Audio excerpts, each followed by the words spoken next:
हमें कोई दिक्कत नहीं कर देंगे। दो लोग वोट पकड़ के खड़े हो जाना। जो कह रहा है कोई वोट पकड़ के खड़ा होगा। वोट पकड़ के खड़ा होने की जरूरत नहीं पड़ेगी।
एक बटे 40 का कंफ्यूजन वो देख लो।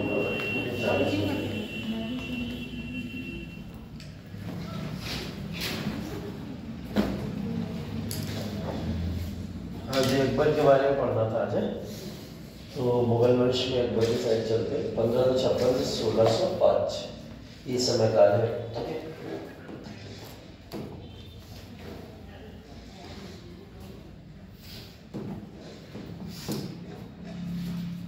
ठीक है। देखिए, अकबर का समयकाल जब 1556 से हम लोग बात करना शुरू करते हैं तो ये बहुत क्रूशियल टाइम इसलिए होता है क्योंकि इस समय में हम लोगों ने पानीपत की एक बैटल के बारे में बात की। ठीक है, पानीपत का बैटल जो अकबर वर्सेस हेमू, ठीक है, इसलिए जाना जाता है। ठीक, तो एक अफगान शासक का कमांडर है हेमचंद विक्रमादित्य, ठीक, और एक दूसरी तरफ अकबर है जो अगला शासक बनने के लिए तैयार है। अकबर को यहाँ पर पूरी तरीके से नियंत्रण में रखा था बैरम खां, और बैरम खां की वजह से अकबर इस युद्ध को जीतते जाता है।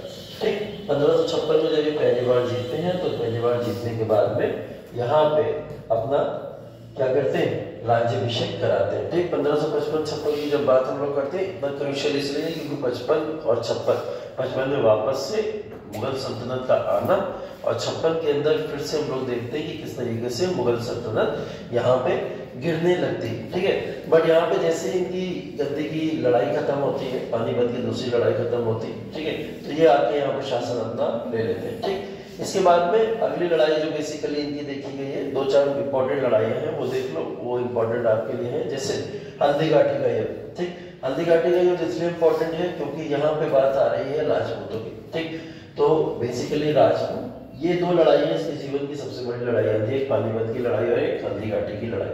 हल्दी घाटी की लड़ाई के अंदर राजपूत शासक जितने भी थे ज्यादा से ज्यादा, उन सब ने अकबर की अधीनता स्वीकार कर ली थी। ठीक है, सिर्फ एक के अलावा जो राणा प्रताप थे। ठीक है, महाराणा प्रताप को छोड़कर लगभग सभी लोग इनकी अधीनता इस समय में स्वीकार कर चुके थे। तो कह सकते हो आप कि जो उस समय का भारत था वो कंप्लीट तौर पर, चाहे राजपूत हो, चाहे फिर नीचे के विजयनगर या फिर बहमनी एम्पायर के लोग हो, सभी लोग धीरे धीरे करके अकबर की सल्तनत का हिस्सा बन चुके थे। ठीक है, अगर हम इस समय की स्थिति देखें कि अकबर जिस समय में रूल करने के लिए यहाँ पे बैठ रहा है, पानीपत या दिल्ली की जब हम लोग बात करते हैं, तो जब यहाँ पे बैठ रहा है रूल करने के लिए, तो उस समय ये जो राजस्थान का इलाका है, मालवा या फिर मध्य प्रदेश या फिर महाराष्ट्र का इलाका है, नीचे देखिए अगर हम लोग विजयनगर या बहमनी एम्पायर का इलाका है, इधर आपका बिहार, उड़ीसा, और ऊपर आपका जम्मू, ठीक है, जम्मू या कश्मीर का इलाका, ठीक, और इधर की अफगान टेरिटरी तो नो डाउट उस समय अलग थी। तो इन सारी टेरिटरी पे सब क्षेत्रीय शक्तियां पावर में आ चुकी थी, सारी की सारी रीजनल पावर्स इस समय में रूल करने लगी थी, क्योंकि सबको ये बात पता थी कि यहाँ पे हुमायूं की मृत्यु या हुमायूं उस समय कमजोर हो चुका था। कमजोर की बात अगर करें तो शेर शाह सूरी उस समय में शासन ले चुका था इसके हाथों से, और सूरवंश ने इतना कंट्रोल भारत के ऊपर पॉलिटिकल फॉर्म में नहीं किया। उसका ज्यादा ध्यान किसमें था? इकोनॉमिक रिफॉर्म्स जो हम लोग कल देख रहे थे, है ना, तो वो अपने आर्थिक सुधार करने में लगा हुआ था। इस वजह से धीरे धीरे लगभग सभी तरीके के चारों तरीके के जो भी यहाँ पे क्षेत्र थे उन सारे क्षेत्रों ने अपने आप को क्या करा लिया? इंडिपेंडेंट करा लिया। ठीक है, तो ये इंडिपेंडेंट हो गए, स्वतंत्र हो गए सारे क्षेत्र धीरे धीरे करके। और इन क्षेत्रों के स्वतंत्र होने के बाद में ये पानीपत या दिल्ली का ही इलाका था जो इस समय अकबर के हाथों में आया था। ठीक है, तो अकबर के हाथों में इस समय कुछ भी नहीं था। जैसे हमने बाबर के समय में एक समय देखा था कि भारत पूरा कहीं ना कहीं अलग अलग जगहों पे टूटा बिखरा हुआ है, क्योंकि उस समय बहुत सारी क्षेत्रीय शक्तियां रूल कर रही थी। वैसा ही अकबर के समय में कुछ हो गया। ठीक, अब इसने क्या करा? धीरे धीरे करके अपने साम्राज्य का विस्तार करता चला गया, और विस्तार करते करते इसने फिर धीरे धीरे यही सारी पावर्स को अपनी पावर्स में मिलाना शुरू किया। ठीक है, इसी की एक क्रोनोलॉजिकल ऑर्डर है। आपको ये पता करना है, ये जानना है कि अकबर ने कौन कौन से क्षेत्रों को किस किस तरीके से अपने साम्राज्य का हिस्सा बनाया होगा। ठीक है, जिसमें सबसे ज्यादा इंपॉर्टेंट अगर हम लोग देखें तो ये कौन सा था? हल्दी घाटी का युद्ध 1576। और अचंभे वाली बात यह है कि सारे ही राजपूत, जितने भी राजपूत हैं, वो सब इस समय में अकबर के साइड में दिखाई देते थे। ठीक है, सिर्फ और सिर्फ इसके महाराणा प्रताप के अलावा। ठीक, इवन राजपूतों को ही अकबर ने भेजा था महाराणा प्रताप को यहाँ पे अपदस्थ करने के लिए। ठीक, तो जिसमें मानसिंह लीड कर रहे थे, यहाँ पे मानसिंह ही गए थे महाराणा प्रताप के पास में। तो ये बड़ा अचंभे वाली बात थी, जिसमें यहाँ पे महाराणा प्रताप हार भी जाते हैं और वो भी सत्ता कहीं ना कहीं इनके पास से खो जाती है। ठीक है, तो ये उस समय की कंडीशन है। इसको एक बार थोड़ा सा सरसरी निगाहों से देख लेंगे, जिससे आप लोग को इतना याद रहेगा कि कम से कम अकबर के समय काल में कौन सा क्षेत्र कहाँ है और किसके पास है। जैसे गुजरात, मालवा और राजपुताना का ये जो इलाका है, जब अकबर रूल करने बैठा था 1556 के अंदर, तो ये पूर्ण रूप से स्वतंत्र था। ठीक है, पूर्ण रूप से स्वतंत्र था। इसके ऊपर किसी भी शासक का किसी भी तरीके का कोई भी कंट्रोल एस्टेब्लिशमेंट नहीं दिखाई देता। ठीक है, यहाँ पे सिंध और मुल्तान का जो इलाका है, सिंध और मुल्तान का इलाका बेसिकली वैसे हमेशा से दिल्ली सल्तनत हो चाहे कोई भी सल्तनत हो, उसमें हमेशा से उसका दिल्ली के साथ में अलायंस दिखाई देता है। ठीक है, हमेशा दिखाई देता है कि दिल्ली के साथ में, जहां दिल्ली का जो रूलर है वो सिंध और मुल्तान को अपने कंट्रोल में रखता था। आप खुद देखिए हो कि दिल्ली में बैठ के गवर्नर कहाँ के बनाए जा रहे हैं? सिंध के। गवर्नर कहाँ के बनाए जा रहे हैं? मुल्तान के। यही तो होता था। तो ये वाला सीन पूरा का पूरा अब देखने को नहीं मिला। जब अकबर यहाँ बैठा था तो सिंध और मुल्तान भी दिल्ली के कोई भी कॉन्टेक्ट में नहीं थे, ये भी सेपरेट हो चुके थे। ठीक है, इधर कश्मीर की बात करें अगर हम लोग, तो इंडिपेंडेंट मुस्लिम रूलर, ठीक है, ये अपने आप में एक स्वतंत्र मुस्लिम रूलर के हाथों में आ चुका था। तो कश्मीर अलग एक रूलर के हाथों में था, मुस्लिम रूलर वहां पे रूल कर रहा था। गोंडवाना का जो इलाका है, इस गोंडवाना के इलाके के ऊपर रानी दुर्गावती शासन कर रही थी। ठीक है, रानी दुर्गावती अभी इंपॉर्टेंट नाम है, आगे चल के आप इनके बारे में पढ़ोगे थोड़ा, जब कंक्वेस्ट पढ़ना शुरू करेंगे हम। तो गोंडवाना के अंदर इस समय रानी दुर्गावती। ठीक है, बहमनी और विजयनगर तो आपको पता ही है, वो तो इस समय अलग था ही, साउथ का सबसे बड़ा कह सकते हो कि ये पूरा स्ट्रॉन्ग जोन अगर कहीं था तो वही लोगों के पास में था, बहमनी और विजयनगर के पास में। ठीक है, अरेबियन सी और पर्शियन गल्फ जो ये पूरा इलाका है, इस पोर्ट्स इलाकों पे सब पुर्तगालियों का कब्जा हुआ करता। ठीक है, किसका कब्जा था? सब पुर्तगालियों का कब्जा हुआ करता था। पुर्तगाली ही इसके ऊपर अपना शासन इस्टेब्लिश किए थे। शासन ही कह लो एक तरीके से, क्योंकि सारा का सारा इकोनॉमिक कंट्रोल इनका था इसके ऊपर। तो सारे टैक्सेशन वहां के सब इन्हीं के हाथों में आया करते थे। जैसे हमने बात भी की थी ना कि अरेबियन सी या इस तमाम सी के ऊपर जब कोई भी ट्रेवल करता था या कोई भी व्यवसाय करता था, तो ये उससे क्या लेते थे? ये उससे टैक्स लेते थे। और टैक्स किस फॉर्म में लेते थे? या तो रैंसम के फॉर्म में ले लिया करते थे। ठीक है, या फिर कहते थे कि भाई हम तुम्हारे ऊपर टैक्स लगाएंगे अगर तुम यहाँ से निकलोगे या जाओगे आओगे। तो कहीं ना कहीं अगर देखोगे आप, इकोनॉमिक कंट्रोल इनका यहाँ पे दिखाई देता। तो ये सारे के सारे इलाके अगर आप दिल्ली छोड़ दोगे, दिल्ली का इलाका छोड़ दोगे, तो ये दस्तक नहीं, दस्तक एक अलग चीज होती है। दस्तक बेसिकली इंटरनल टैक्स होता है एक तरीके से, इंटरनल बॉडी टैक्स को कहा जाता है। जैसे मैं बात करूं, ये है बंगाल का इलाका। ठीक है, ये बंगाल है। ठीक, बंगाल की टेरिटरी के विद इन ही अगर कोई टैक्स लग रहा था उस समय, तो वो दस्तक था। ठीक है, या मैं मान लूं यहाँ पे अगर बिहार भी तो होता, तो बिहार के अंदर ही विद इन टेरिटरी में अगर कोई टैक्स लग रहा होता वो 10 लाख होता, ठीक है, विद इन टेरिटरी, ये कोई बाहर लगने वाला टैक्स नहीं था। बाकी जो आउट ऑफ द कंट्री पूरे तरीके से ये सब टैक्स लगते थे, इसमें ये टैक्स होते थे, बैरियर टैक्स होते थे, ट्रेड टैक्स होते थे, इस तरीके के होते थे। वो वाले टैक्स सब जाने, वो नॉर्मल फॉर्म में जाने जाते थे, बस ये 10 लाख के फॉर्म में जाना जाता था, ठीक है। ये इंटरनल बाउंड्री टैक्स था। ऐसा टैक्स आपको अभी किसी से कंपेयर भी करोगे तब भी ऐसा कुछ दिखाई नहीं देगा कि ऐसा कोई टैक्स अभी भारत के अंदर लगता भी, ठीक है। तो ये देखिए इनका कॉन्क्वेस्ट का पूरा टाइम है, जब जब इन्होंने कहाँ पे कॉन्क्वेस्ट किया है उसका एक क्रोनोलॉजिकल ऑर्डर है। जैसे गोंडवाना, ठीक है, गोंडवाना 1564, अगर हम लोग सबसे पहले बात किए थे 1556 के बाद में इन्होंने अगला कॉन्क्वेस्ट कहाँ पे किया था, गोंडवाना के ऊपर, ठीक है। गोंडवाना कहाँ पड़ता है, हाँ कहाँ पड़ता है,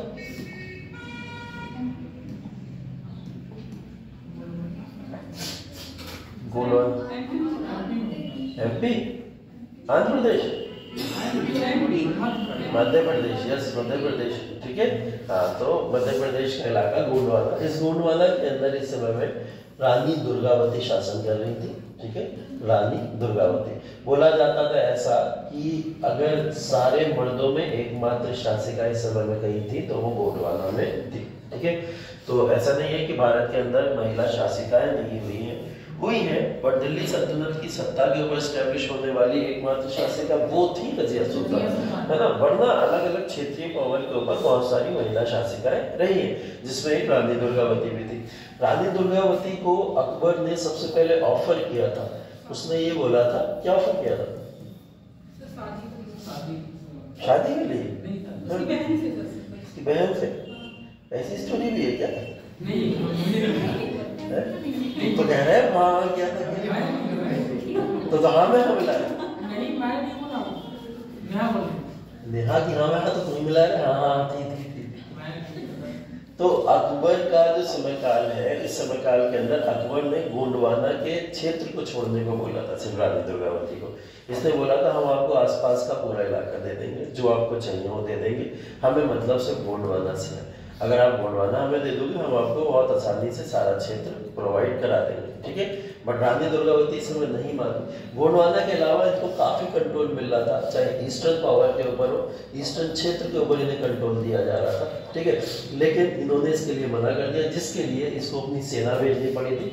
गोंडवाना ऐसा इलाका था जिस इलाके के अंतर्गत बहुत बड़ी बड़ी रहस्यमयी गुफाएं थी कई सारी, और उसमें बहुत सारा अनाज स्टोर था, खेती के मामले में बहुत अव्वल था, स्टोरेज इनके पास बहुत ज्यादा था। ये सब बातें अकबर को पता थी, अकबर को ये सब पता चला, तो अकबर ने सिर्फ और सिर्फ नियंत्रण मांगा था, क्योंकि उससे इकोनॉमिकली काफी ज्यादा असर पड़ता मुगल सत्ता की कहीं ना कहीं राजस्व के ऊपर। तो इस वजह से इन्होंने गोंडवाना को कंट्रोल करने की बात की थी। रानी दुर्गावती ने मना किया तो इनके खिलाफ एक वॉर छिड़ा गया, जो 1564 के अंदर यहाँ पे अकबर ने लीड किया। 1564 में अकबर ने यहाँ पे गोंडवाना को अपनी टेरिटरी में मिला लिया, ठीक है। तो पहला कॉन्क्वेस्ट अगर देखा जाएगा ओरिजिनल फॉर्म में कुछ हुआ है तो इसके समय में गोंडवाना के ऊपर कंट्रोल करना हुआ, ठीक है। तो मतलब महिला देखी कमजोर, सबसे पहले उसे ही दबा लो, है ना, बाकी सब देखा जाएगा बाद में, जिसका जो होना है वो देखा है। तो एक सबसे पहले इनका अटैक किसके ऊपर था, एक महिला के ऊपर था, जिसको गोंडवाना की महारानी के नाम से जाना जाता था, रानी दुर्गावती। बट अंतिम समय तक प्रयास किया इन्होंने, सफल नहीं हो पाए, ठीक। राजपूतों के ऊपर 67 से लेकर 76 तक का समयकाल है, थोड़ा और आगे ब्रीफ करेंगे, इसको और ओपन करेंगे, बट अभी सिर्फ इतना समझ लीजिए 1567 से इन्होंने राजपूतों की टेरिटरी में घुसना स्टार्ट कर दिया था।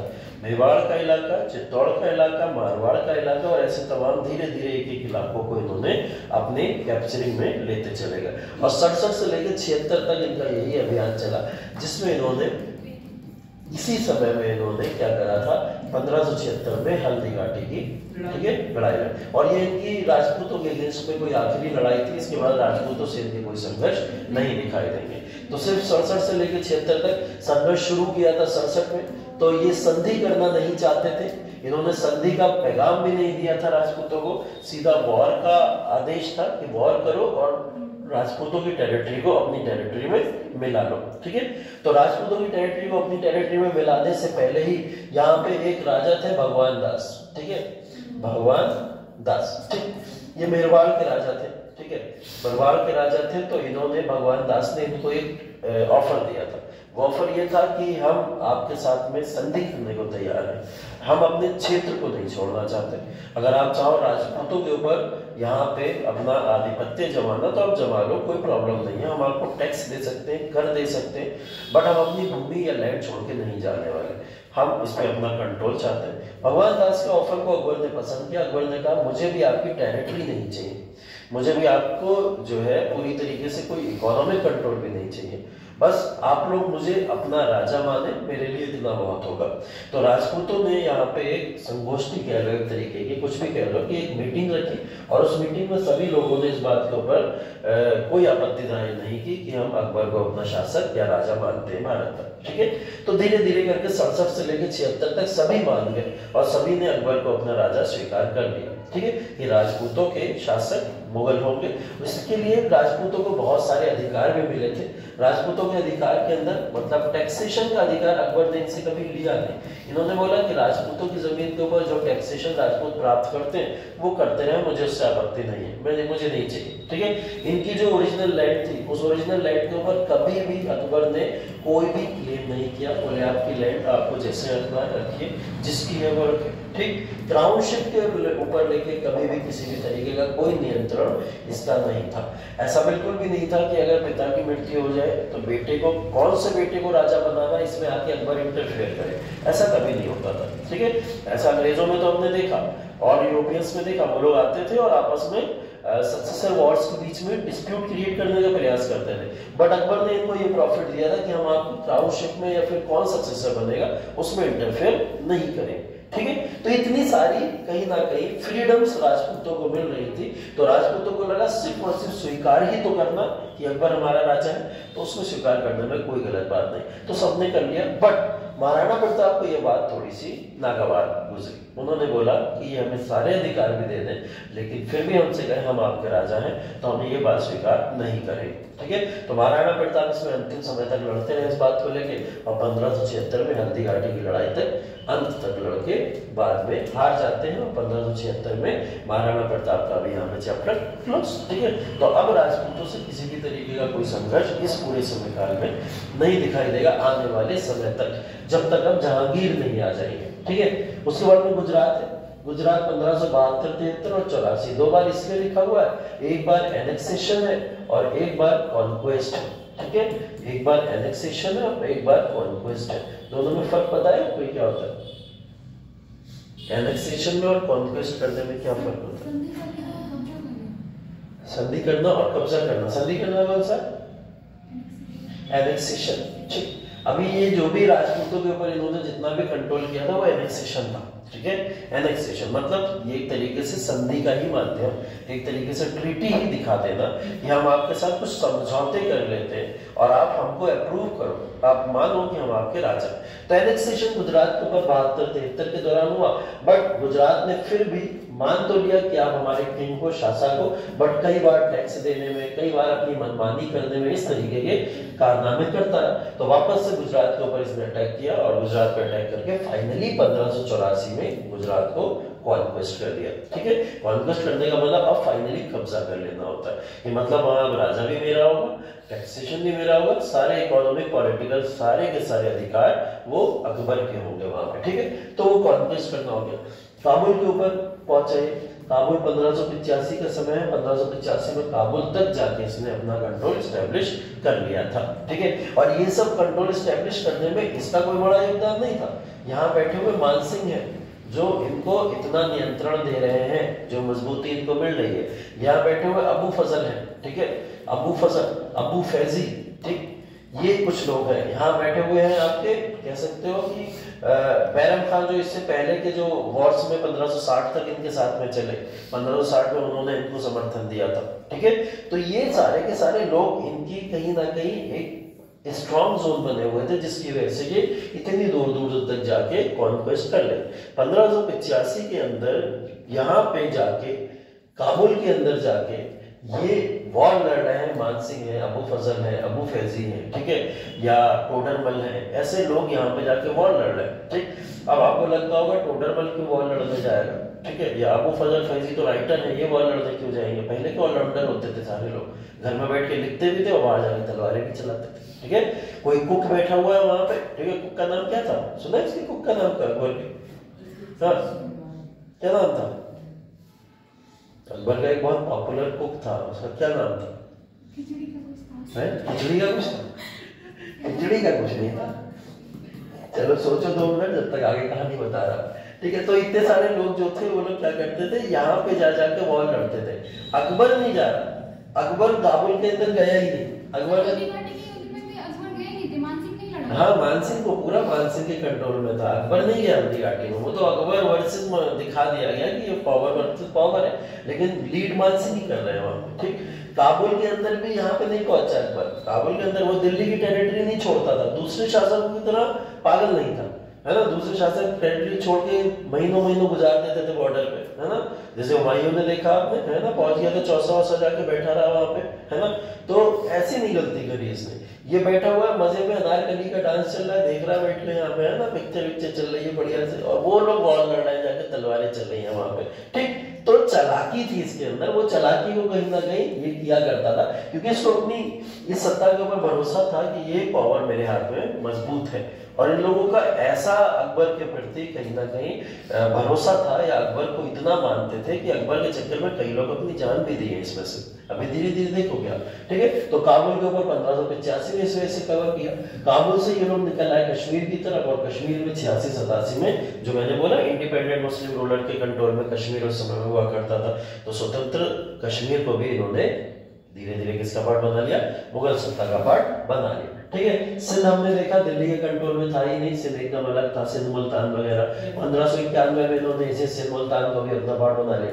कंधार की बात करें फिर, अगर हम लोग 1595 कंधार के अंदर तक चला गया, ठीक है। काबुल कंधार अपने आप में बड़ी टेरिटरी जो इंडिया के बहुत बाहर है, ठीक है। और इसके ऊपर कंट्रोल अशोका के समय में देखा जाता था। उसके बाद में इन टेरिटरीज पर कंट्रोल होना बंद हो गया था, ठीक है। बाबर जरूर इधर से घूमता घूमता चला आया था, लेकिन जब बाबर आया था तो उस समय भारत के ऊपर बाबर का कंट्रोल नहीं था, तो इस समय हुआ था। बट ये लोग इतना ज्यादा ब्रॉड चले गए कि इन्होंने कंधार काबुल जैसे इलाकों पे भी कंट्रोल किया। अहमदनगर उसके बाद में 1600 ईस्वी में अहमदनगर के ऊपर कंट्रोल किया, ठीक है। अहमदनगर मतलब कौन सी जगह? महाराष्ट्र। महाराष्ट्र जब साउथ में एंटर करेंगे तो अहमदनगर एक इंपॉर्टेंट प्लेस है। तो इसने सारे नॉर्थ के रीजन्स को जीत के अपना अगला जो फोकस करा वो अहमदनगर के ऊपर करा, ठीक है। तो अहमदनगर को 1600 में जीता। 1600 में जीतने के बाद खानदेश और फोर्ट ऑफ आसीगढ़ 1601 में जीता। 1601 में फोर्ट ऑफ आसीगढ़ को जीतना, यहीं से अकबर का क्रिटिसिज्म शुरू हो गया था।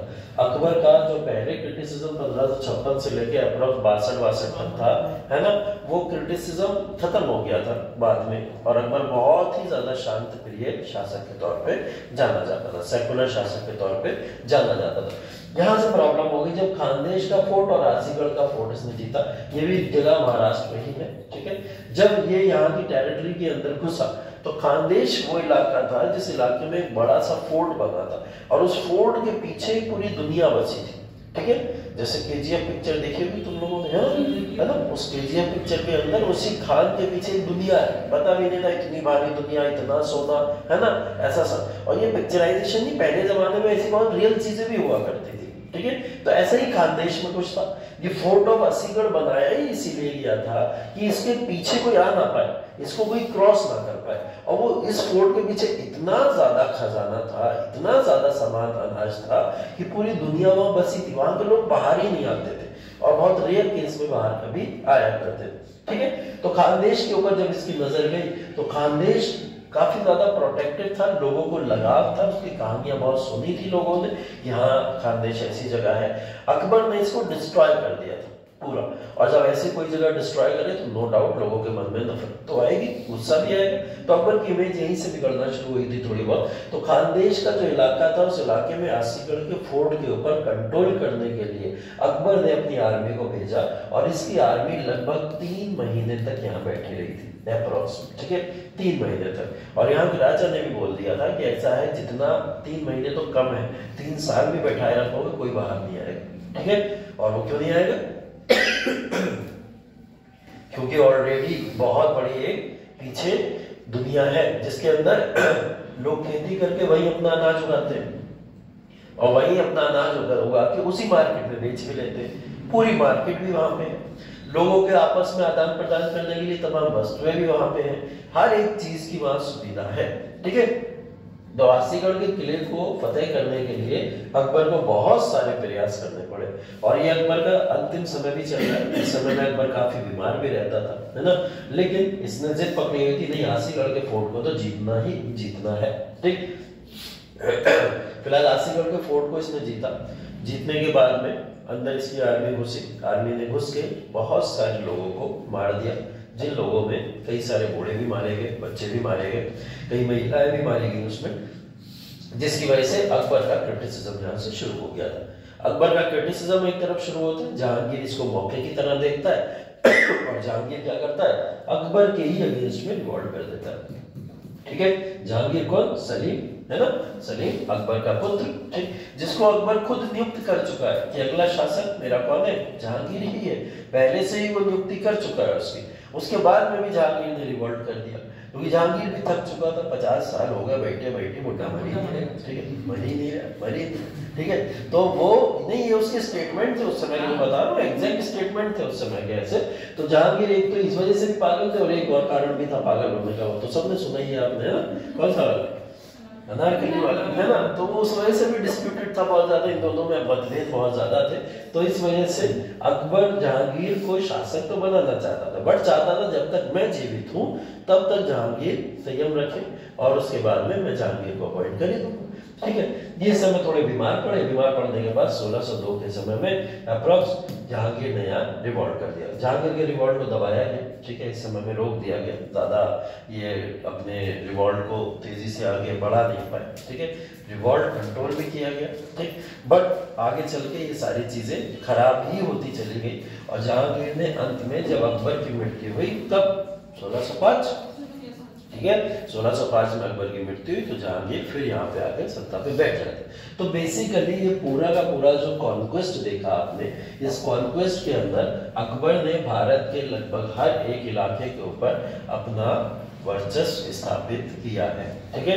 लगभग भारत को जो पूरी तरीके से भारत पहले राजाओं के कंट्रोल में होता था, जो ग्रेट शासक पहले हुआ करते थे, उन शासकों की तरह इसने पूरे के पूरे भारत को भारत में मिलाने का प्रयास किया, ठीक है। और सिर्फ मिलाया नहीं, एक अच्छी चीज इसके अंदर ये थी कि अगर ये राजपूत सत्ता के लोगों को अपनी सल्तनत में मिलाता था तो उनके अधिकार उनसे कभी नहीं छीनता था, वरना अधिकतर क्या होता था कि उनके अधिकार छीन लिए जाते थे। कोई भी अगर शासक सत्ता पे अपने स्थापना किया करता था, ठीक है।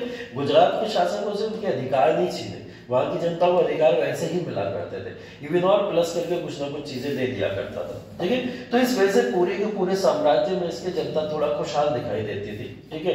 तो एक तरीके से ये कह सकते हैं कि पूरे साम्राज्य को इसने जितना भी बनाया, बट अंत में आते आते इसने अपनी इमेज भी पॉल्यूट करी आसीगढ़ वाले किले से, और जहांगीर के यहाँ पे विरोध करने के बाद में भी इसकी इमेज पूरी तरीके से खराब हो गई, ठीक है।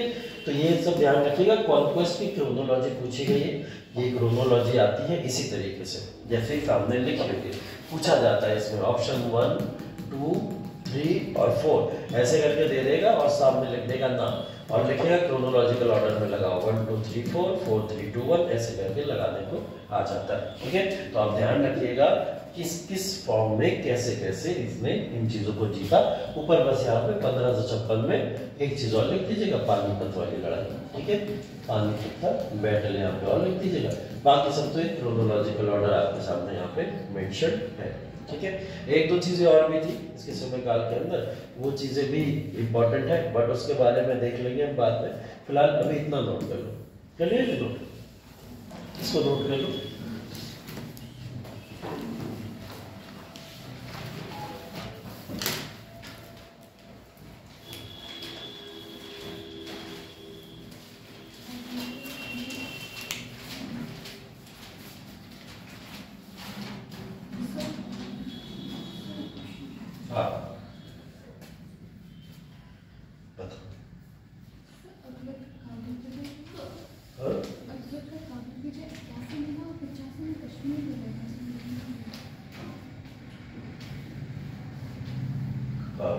85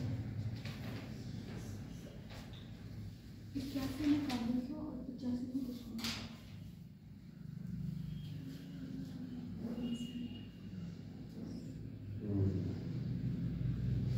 ये आई भी देना और जो है सब कुछ।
इसको चेंज कर लेना काबुल वाले को बस।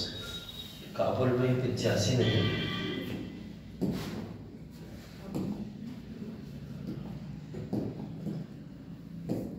काबुल वाला 85 नहीं 1581 कर लेते। ठीक है 1581, बाकी तो ठीक है ना सब। इसको 81 कर।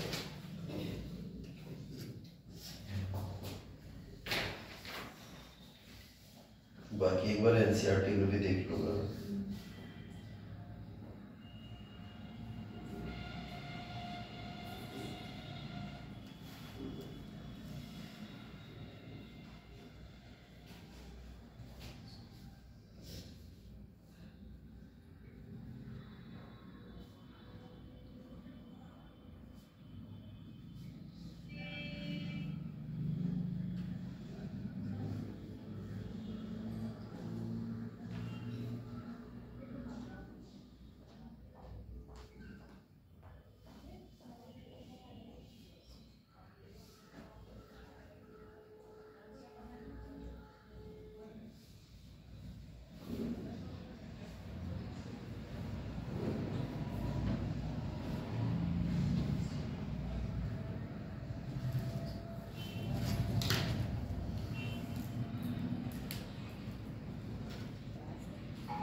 यहाँ के शासक थे, कंफ्यूजन ये है, देखो बता रहा हूँ।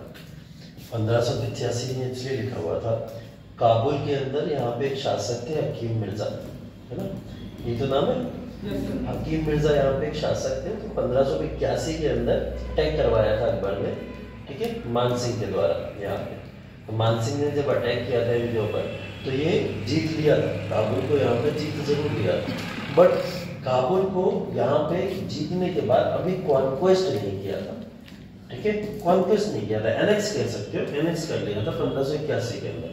1585 में क्या हुआ था, हकीम मिर्जा की डेथ हो गई थी, ये मर गए थे, ठीक है। हकीम मिर्जा जब मर गए तो काबुल को फिर मान सिंह गया और मान सिंह ने जाके इसको कॉन्क्वेस्ट कर लिया। तो ऐसे आप कर सकते हो, इसको 81 और 85 दोनों कर सकते हो, है ना। वही मैं सोचूं कि गलत कैसे लगी, ठीक, 81 और 85 दोनों कर सकते हो। 81 के अंदर एनेक्सेशन दिखा दो और 85 के अंदर हकीम मिर्जा की डेथ दिखा दे और 85 में कंट्रोल दिखा दो, तो दोनों हो जाए।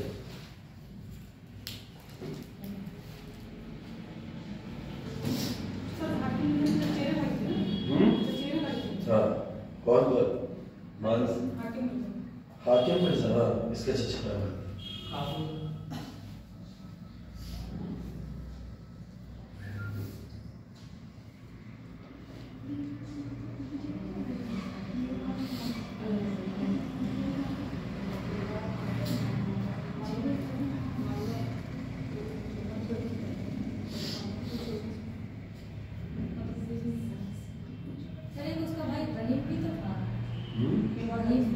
किसका? जहांगीर के तो बहुत भाई थे। अकबर के भाई की चर्चा करके तभी ठीक है। अभी तो हाँ जहांगीर के तो भी बहुत भाई थे, दोनों ने रिवॉल्ट किया, कई सारे लोगों ने रिवॉल्ट किया। अकबर की एक शादी थोड़ी हुई थी, कई सारी शादी। नहीं मेवाड़ महाराणा प्रताप मेवाड़ के अंडर में हुआ करता था। रुको मैं दिखा रहा हूं।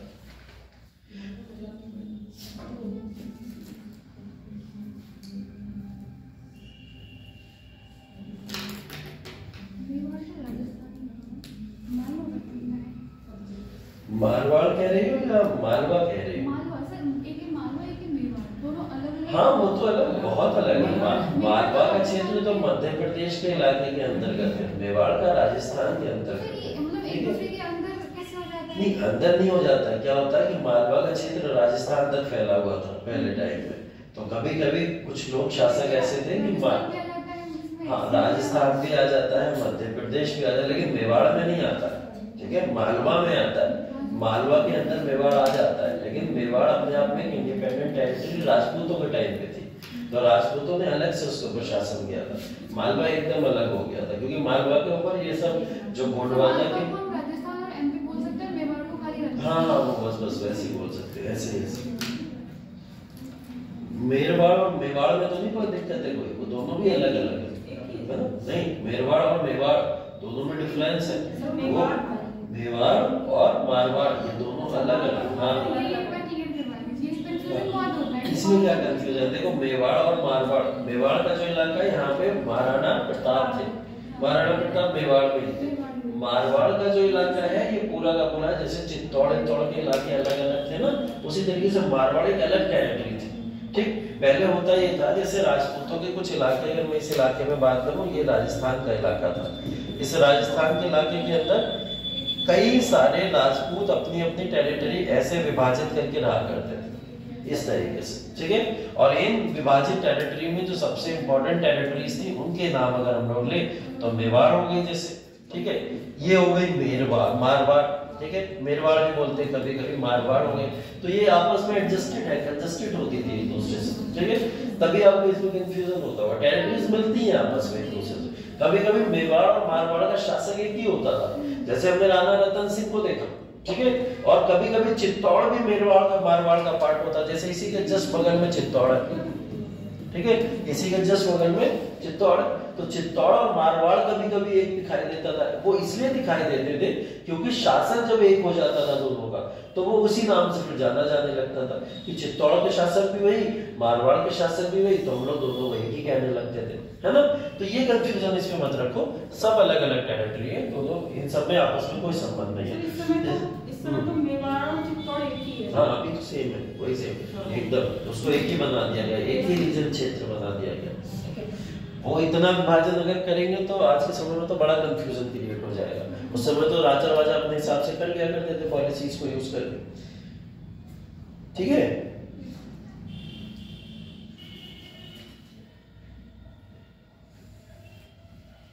ये सब नोट कर लिए, तो इसमें कोई कंफ्यूजन?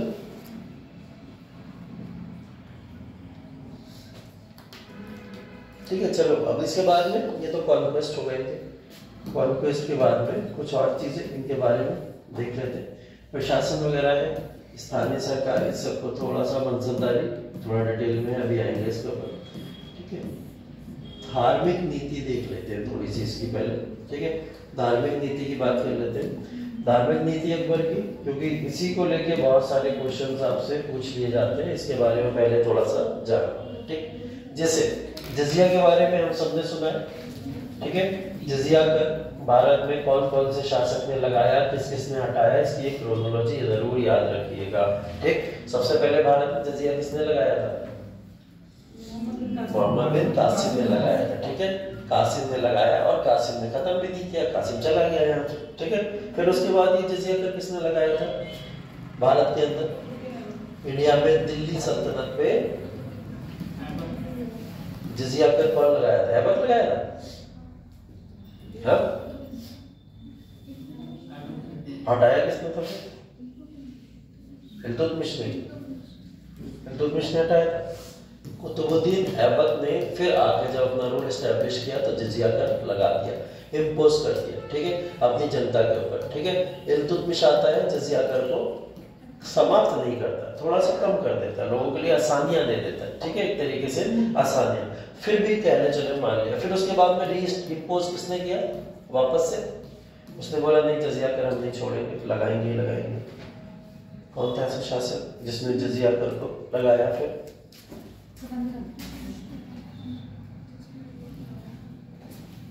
कोई ऐसा शासक याद आ रहा है आपको पूरे दिल्ली सल्तनत में जिसने वापस से रीइम्पोज किया होगा जजिया कर को? दिल्ली सल्तनत में सोचो कोई, तुगलक सल्तनत में सोचो कोई, ऐसा कोई होगा? क्योंकि ये तो हम लिख चुके हैं आप लोगों के नीचे। मोहम्मद बिन तुगलक नहीं, मोहम्मद बिन तुगलक या फिरोज शाह तुगलक? मोहम्मद बिन तुगलक है? पढ़ते बढ़ते नहीं है तुम लोग पीछे। जजिया कर किसने वापस से रीइम्पोज किया था? एग्जैक्टली, फिरोज शाह तुगलक ने। और ये भी नहीं बोला कि अब ब्राह्मणों को भी छूट दी जाएगी, उसने ब्राह्मणों तक के ऊपर लगा दिया था। ठीक है, तो वापस से इसको रीइम्पोज करने वाला फिरोज शाह तुगलक था। ठीक है, फिरोज शाह तुगलक ने ब्राह्मणों तक के ऊपर इस कर को वापस से लगा दिया था। तो जजिया कर अब लगा रहा। ठीक है, लगा रहा और कई समय तक चला आया। अब मुगल सल्तनत आई और मुगल सल्तनत के अंदर इसको आके जजिया कर को समाप्त कर देता है, वापस अकबर आके इसको समाप्त कर देता है। ये टैक्स फिर से रीइम्पोज हो जाएगा आने वाले समय में जब औरंगजेब आएगा। ठीक है, तो औरंगजेब के आने के बाद फिर से जजिया कर लगेगा, फिर अकबर सेकंड आएगा, फिर जजिया कर हटेगा। ठीक है, तो अभी ये क्रोनोलॉजिकल ऑर्डर है, इसको ध्यान रखिएगा कि जजिया कब लग रहा है कब हट रहा है, इसको ध्यान रखिए, इंपॉर्टेंट है, काम आता है। ठीक, तो जजिया कर समाप्त किया इसने। और उसके बाद में जितने भी युद्ध बंदी पकड़ के आते थे, पहले क्या होता था युद्ध के अंदर जितने बंदी पकड़ के आते थे, जैसे राजपूतों पे आक्रमण किया गया, मेवाड़ पे आक्रमण किया गया, मेवाड़ में जितने भी युद्ध में बंदी बना के लाए उन बंदियों को प्रेशराइज किया जाता था कि वो धर्म परिवर्तन अपना करें। तो जबरन धर्म परिवर्तन का एक सिद्धांत चला करता था। जो शासक जिन पे जीत जाता था अपना धर्म फॉलो करने के लिए उसे प्रेशराइज किया करता था, ये होता था। तो इस समय में क्या हुआ, इसने युद्ध बंदियों के ऊपर जबरन धर्म परिवर्तन को ही समाप्त कर दिया पूरी तरीके से। जिसको जो धर्म मानना है वो धर्म माने। ठीक है, क्योंकि ये कौन से धर्म को मानने वाला व्यक्ति था? दीने इलाही। ठीक है, दीने इलाही को मानता था। और दीने इलाही क्या किसी धर्म का भाग है? नहीं, दीने इलाही तो सब कुछ है। दीने इलाही के अंदर ईश्वर या फिर कोई भी प्रार्थना जिसकी जो मन चाहे कर सकता है, या तो सब कुछ छोड़ सकता है ना, उस तरीके का एक धर्म है। तो अकबर ने इस समय में यहाँ पे ये करवाया था। इबादत खाना इसका काफी ज्यादा पॉपुलर हुआ जब इसने फतेहपुर सीकरी के अंदर इसको बनवाया था। ठीक है, इसका कारण ये था क्योंकि यहाँ पे कॉन्फ्रेंसेस होती थी और इन कॉन्फ्रेंसेस के अंदर होता क्या था कि यहाँ पे हिंदू धर्म के मेन जो गुरु होंगे उस समय वो आते थे, मुस्लिम धर्म के जो मेन गुरु होते थे क्रिश्चियनिटी के होते थे, ठीक है, सिखिज्म के होते थे, इवन बुद्धिस्ट और जैन गुरु तक यहाँ पे हुआ करते थे। तो सभी धर्मों के सभी गुरुओं को बुला के ये क्या करते थे, यहाँ पे कॉन्फ्रेंस करवाते थे, धार्मिक चर्चा करवाते थे। ठीक है, धार्मिक चर्चा या धार्मिक संगोष्ठी तो इसलिए करवाई गई थी कि ये इससे क्या होगा, आपसी डिस्प्यूट लोगों के समाप्त होंगे, है ना। आपस में लोग जो कंफ्यूज हैं या आपस में जो लोगों में मनमुटाव रहते हैं, तो अगर सारे धार्मिक गुरु एक साथ बैठने लगेंगे, समझदार लोग एक साथ बैठ के लोगों को जब समझाने लगेंगे कि भाई देखो आपके धर्म में ये सही है तो हमारे धर्म में ये सही है, तो दोनों एक दूसरे के प्रति क्या रखे, सम्मान रखे, ये सब चीजें समझाने लगेंगे। ठीक, लेकिन अकबर को ये चीज उल्टी पड़ गई। ठीक, अकबर को जनता को समझाने के लिए धार्मिक गुरुओं को बुलाया था, धार्मिक गुरु आपस में एक दूसरे को अच्छे बच्चे मारने लगे, है ना, बोलने लगे कि तुम कैसे बोल सकते हो मेरे बारे में, तुम मेरे बारे में ऐसा कैसे बोल सकते हो। तो इनमें आपस में बहुत सारे डिस्प्यूट हो गए, इन लोगों के आपस में कई सारे डिस्प्यूट्स थे जिसकी वजह से कभी नहीं बनी। ठीक है, तो बहुत सारे डिस्प्यूट्स थे, जैसे हिंदुइज्म का बुद्धिज्म और जैनिज्म में बहुत बड़ा डिस्प्यूट है। ठीक है, क्योंकि बुद्धिज्म और जैनिज्म निकला कहां से? हिंदुइज्म से निकला हुआ एक धर्म है। ठीक है, यहाँ पे मुस्लिम्स का क्रिश्चियनिटी के साथ में एक अलग विवाद था। ठीक है, तो वो क्रिश्चियनिटी वाला विवाद को लेकर होता था, तो आपस में इतने डिस्प्यूट्स थे कि जिसकी वजह से यहाँ पे इबादत खाना खुला तो जरूर, लेकिन मुश्किल से 1 साल 5 या 6 महीने चल पाया और उसके बाद ये बंद हो गया। ठीक है, तो इबादत खाना खोला गया था बट ये सक्सेसफुल नहीं हुआ, बंद हो गया। ठीक है, तो बेसिकली यहाँ पे अकबर ने इस तरीके की चीजें अपनाई। उसके बाद सुलह-ए-कुल, ठीक है, या सार्वभौमिक शांति के लिए इसने क्या करा था? एक तरीके से सेकुलरिज्म के प्रिंसिपल को प्रमोट किया था। सुलह-ए-कुल का मतलब लगभग सभी लोग आपस में शांति समझौता बनाए रखें, तो उसके लिए उसने एक अपील की थी जिसको हम लोग सुलह-ए-कुल का नाम देते हैं। ठीक है, लगभग सभी लोग आपस में किसी भी धर्म के हैं, कोई भी किसी विशेष जाति का नहीं है, कोई विशेष धर्म का नहीं है, सभी लोग आपस में एक दूसरे के बराबर या इक्वल है। इस भेदभाव को खत्म करने के लिए इसने ऐसा किया था। ठीक है, तो बेसिकली इसमें मदद इनको किसकी मिली थी? अबुल फजल। अबुल फजल इनके समय में राइटर भी है और 9 रत्नों में से एक व्यक्ति भी है। ठीक है, तो 9 रत्नों में से एक व्यक्ति है, इन्होंने बेसिकली इसको किया था। ठीक है, और इसका सिद्धांत का पालन आगे चल के इनकी पीढ़ियां भी करती रही, जिससे जहांगीर शाहजहां। अच्छा प्रिंसिपल था, ये खत्म कभी नहीं हुआ। 1582 में इन्होंने एक नया धर्म ही इजाद कर दिया जिसका नाम था दीन-ए इलाही। ठीक है, दीन-ए इलाही एक ऐसा धर्म था जिस धर्म को धर्म कहा जाए या ना कहा जाए समझ नहीं आ पाती है ये बात। एक्चुअल में इस धर्म के अंतर्गत प्रॉब्लम ये थी कि इन्होंने ये बोला था कि इस धर्म को जो भी व्यक्ति मानेगा, जो भी राजा के सिद्धांतों पे चलने वाला व्यक्ति होगा वह इस धर्म को मानेगा। जैसे उसको अपना हिंदू धर्म में अगर कोई भी पूजा पाठ या धर्म अनुष्ठान करता है तो उसको छोड़ना पड़ेगा। इस्लाम धर्म के अंदर अगर किसी भी तरीके की कोई इबादत करता है तो उसको छोड़ना पड़ेगा। ठीक है, कोई भी पूजा प्रार्थना कोई भी व्यक्ति करता है वो सब छोड़ के कहाँ आएगा? अकबर के पास में आएगा। ठीक है, और दूसरी शर्त क्या रखी थी? उस व्यक्ति को अपनी तमाम प्रॉपर्टी जो भी उसके पास में संपत्ति है सब दान करनी होगी, उसके पास कुछ नहीं आएगा तब वो हमारे पास आएगा। तीसरी शर्त उसके पास ये रखी थी कि वो अपना परिवार भी त्यागने के लिए तैयार रहेगा। तो ऐसा जब वो करेगा तब वो दीन-ए इलाही को फॉलो करने वाला व्यक्ति होगा। दीन-ए इलाही के अंदर कोई ईश्वर नहीं है, कोई ईश्वर नहीं। ठीक है, कोई नेचुरल पावर या ईश्वर नहीं है, जो कुछ भी है सब अकबर है। ठीक है, कौन है? अकबर है, वही अपनीच भगवान है ना, वही वाला। तो ये वाला जो सिद्धांत इन्होंने यहाँ पे पॉपुलराइज किया, इसके अंदर ये खुद को ही भगवान बना बैठे, ईश्वर बना बैठे। इन्होंने बोला अगर आस्था रखनी है तो मेरे प्रति रखो आके, हम ही तुम्हें खाने को देते हैं, है ना, हम ही तुम्हारा ख्याल रखते हैं, ध्यान रखते हैं, तो हम तुम्हारे ईश्वर क्यों नहीं हो सकते, है ना।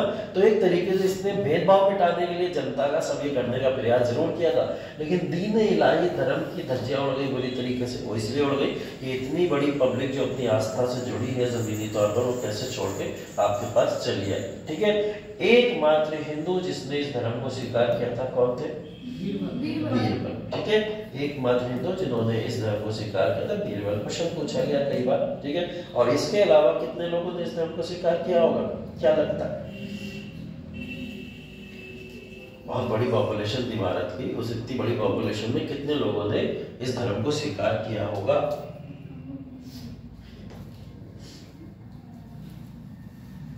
क्या लगता है? लॉजिक बता सकते हो? तुक्का का मानो कितने हो सकते हैं? 10 लाख, 8 लाख, 20,000, 40,000? इनमें से कोई नहीं, वो तो ऑप्शन ही नहीं दिया मैंने। प्रॉपर्टी परिवार कौन क्या करना चाहेगा? अब प्रॉपर्टी परिवार जो धर्म मानना चाहेगा उनके ध्यान देता है। बहुत कम, फिर भी मैं कह रहा हूँ एक तो कुछ तो उदाहरण दो कम से। एक ही जो है, एक तो बीरबल है। हाँ तो वही है बस।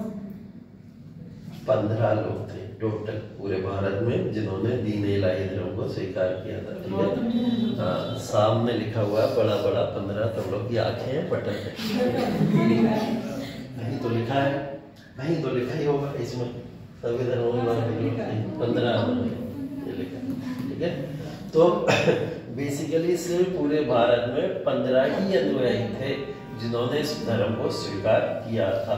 ठीक है, क्योंकि इस धर्म के अंदर बहुत सारी त्रुटियां लोगों को दिखाई थी, इस वजह से उन्होंने इसके अंदर बिल्कुल भी इंटरेस्ट नहीं लिया, बोले इस धर्म को हम नहीं मानेंगे। ठीक है, इसके बाद इन्होंने अकबर ने एक और चीज शुरू करी थी। ठीक है, इन्होंने झरोका दर्शन की भी शुरुआत की थी। ठीक, झरोका दर्शन की मतलब समझते हो क्या होता है? झरोका दर्शन क्या होता है? कभी ऐसा टर्म सुना कभी कल्चर में, संस्कृति में या किसी तरीके से? क्या होता है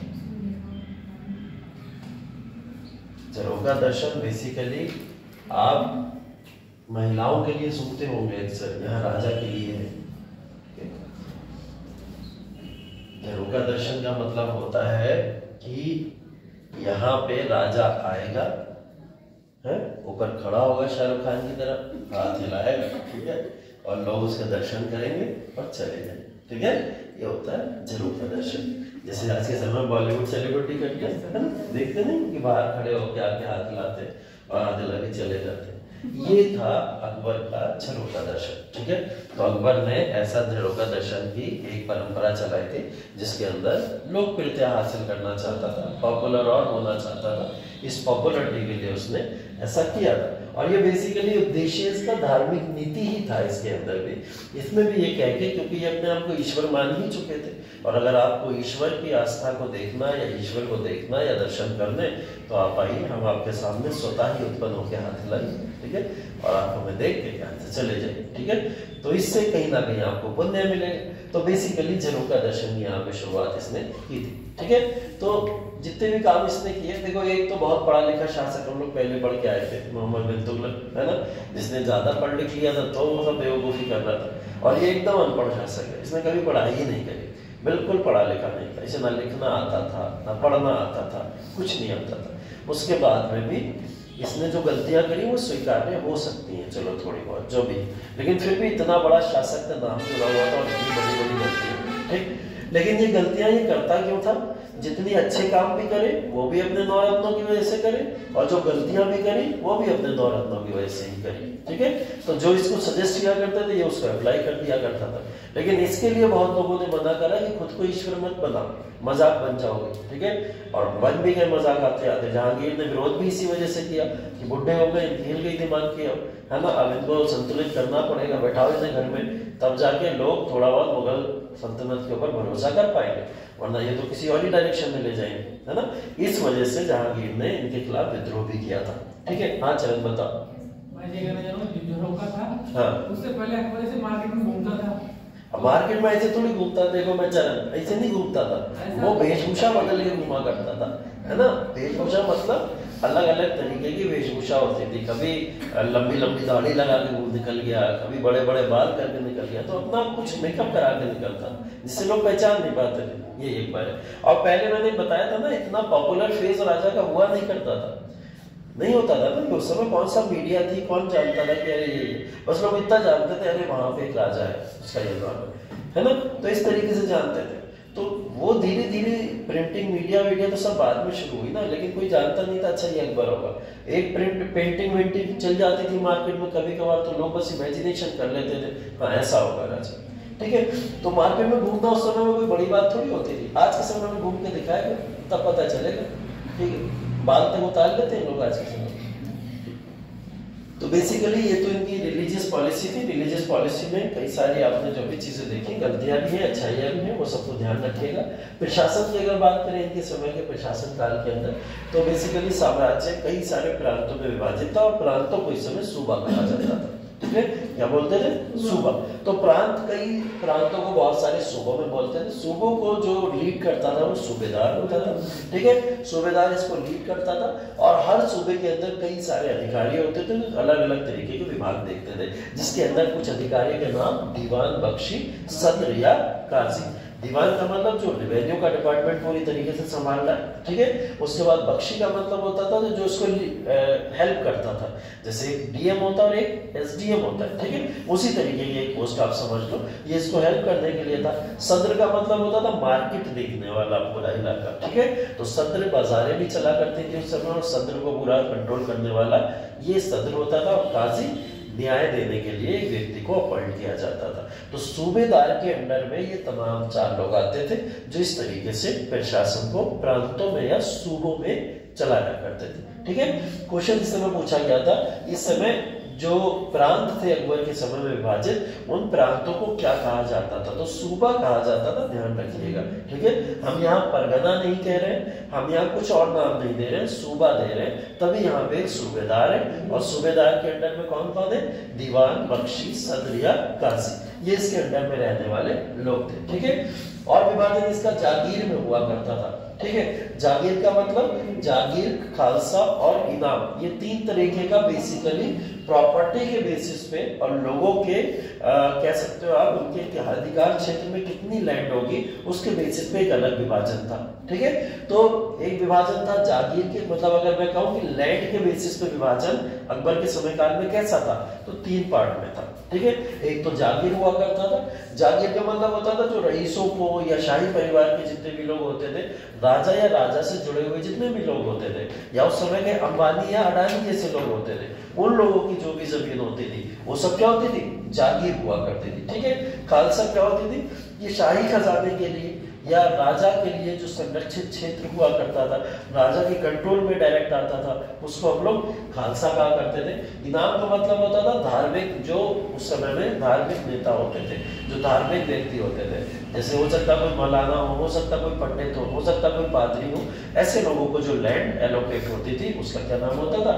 इनाम। ठीक है, तो 3 तरीके से लैंड का विभाजन इस समय में हुआ करता था। ठीक है, बाकी आम लोगों तो हुआ ही करती थी, वो लोगों के लिए हुआ करते थे। ठीक है, इसके बाद फौजदार और अमलगुजार, ये 2 अलग अधिकारी। और इस समय में फौजदार का मतलब पूरी तरीके से कानून व्यवस्था को देख रेख करने वाला, कानून व्यवस्था को सबसे ऊपर अगर कोई अधिकारी होता था तो वो फौजदार होता था। ठीक है, अमलगुजार का मतलब बेसिकली जो भी आपके राजस्व संग्रह है या भूमि का मूल्यांकन है, ये क्या करता था? लैंड का मेजरमेंट करता था जाके, और उसके बाद में मेजरमेंट के आधार पर राजस्व संग्रह किया करता था, रेवेन्यू को कलेक्ट करने का काम किया करता था।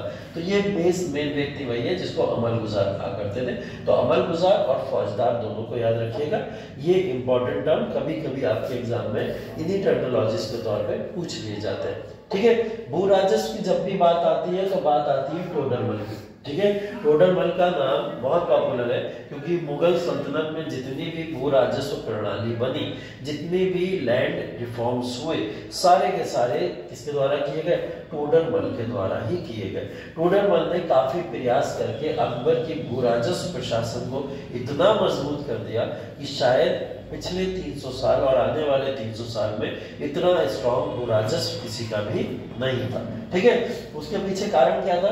उसकी कुछ बनाई गई नीतियां, उन नीतियों के अंदर जैसे दहशाला प्रणाली थी।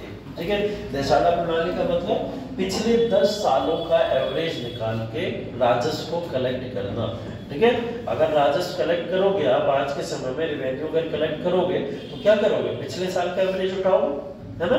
आज के समय में अगर राजस्व कलेक्ट किया जाता है, बजट आता है ना आपका, जब बजट आता है तो आप उसके अंदर estimated receives, estimated revenue, estimated budget के एलोकेशन को देखते हो, तो उसमें एस्टिमेटेड लास्ट ईयर का होता है, पिछले साल में कितना था, है ना?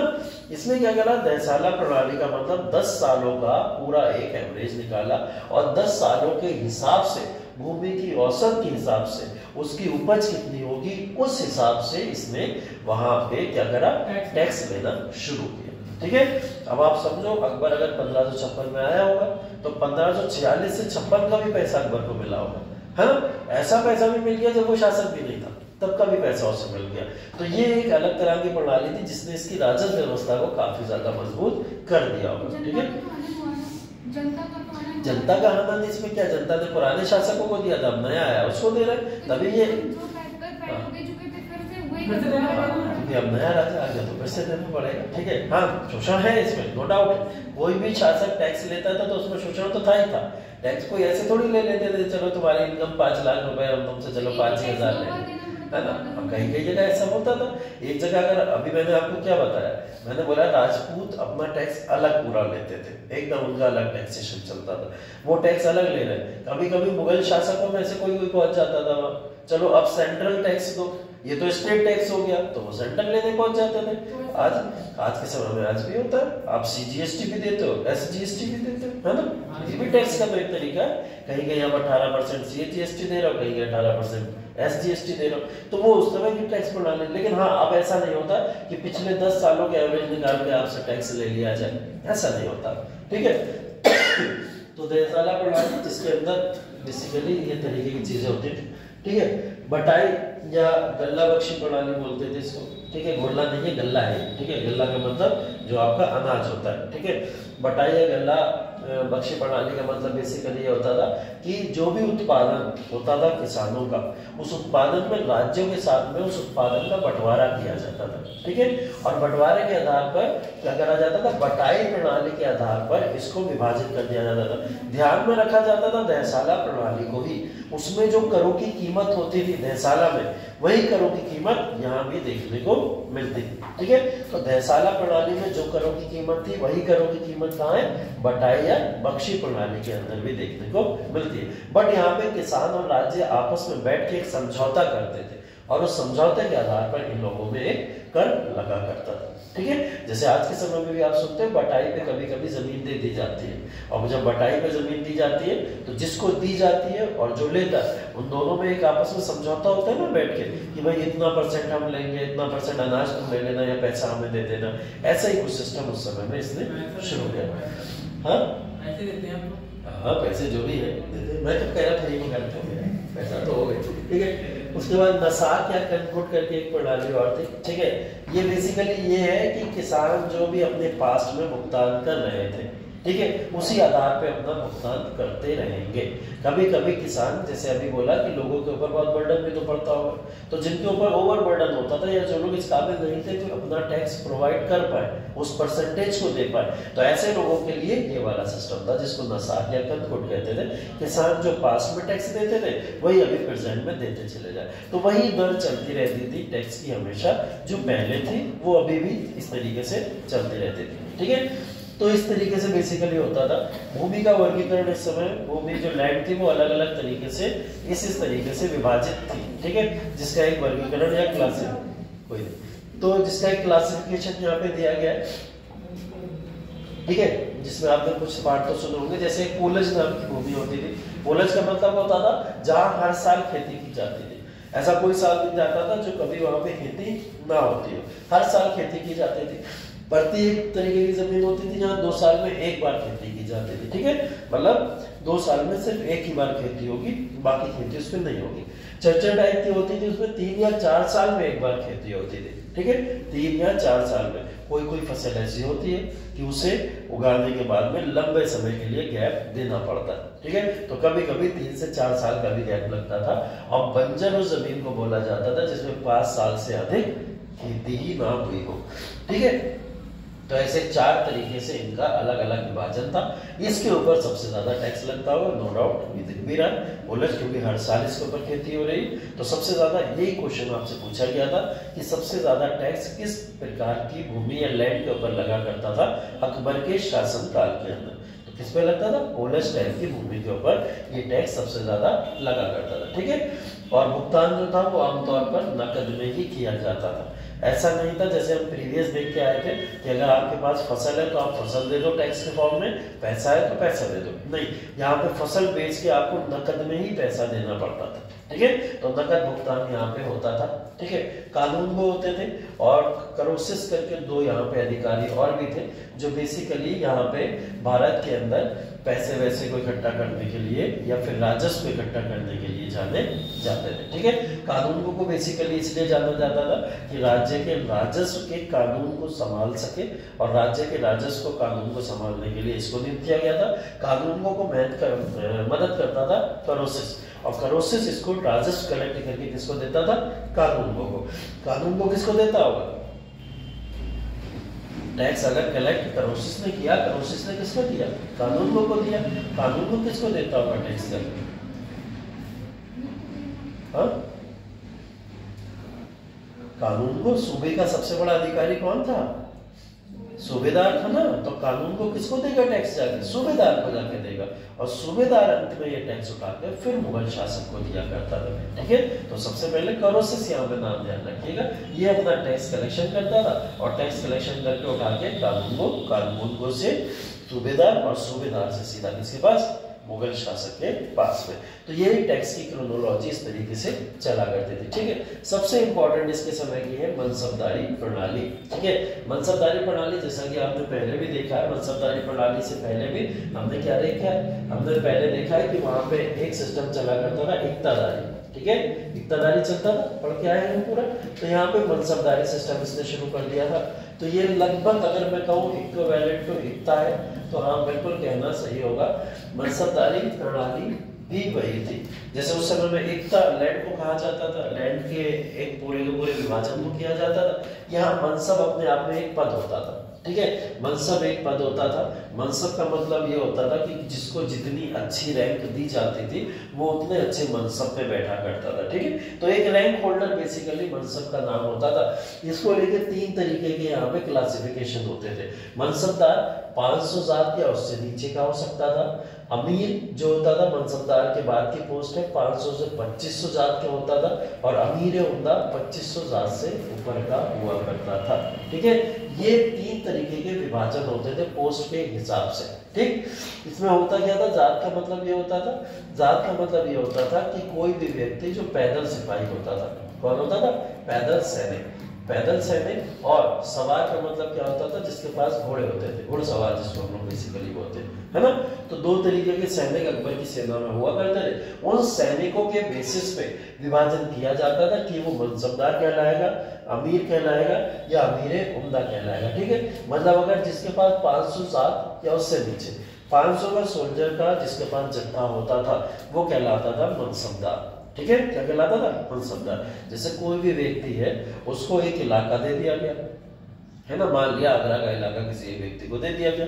आगरा का इलाका अगर उसके पास है तो उसके पास चेक किया जाएगा कितने सोल्जर्स है ना, नंबर ऑफ सोल्जर्स, सैनिक चेक किए जाएंगे, और जब पता चलेगा कि इतने सैनिक हैं तो उसको उस हिसाब से पोस्ट दी जाएगी। अब इसके पास जैसे सिर्फ और सिर्फ पैदल सैनिक होते थे तो ये क्या होता था? मनसबदार होता था। अमीर कौन होता था? 500 से 2500 जात जिसके पास होते थे, मतलब 500 से 2500 की जिसके पास सेना होती थी उसको हम लोग अमीर कहते थे, और अमीर उम्दा हो जाता था जिसके पास 2500 भी जात से ऊपर हुआ करता था। तो वो जात का मतलब यहाँ पे पैदल सिपाही या पैदल सैनिक से ही समझिएगा।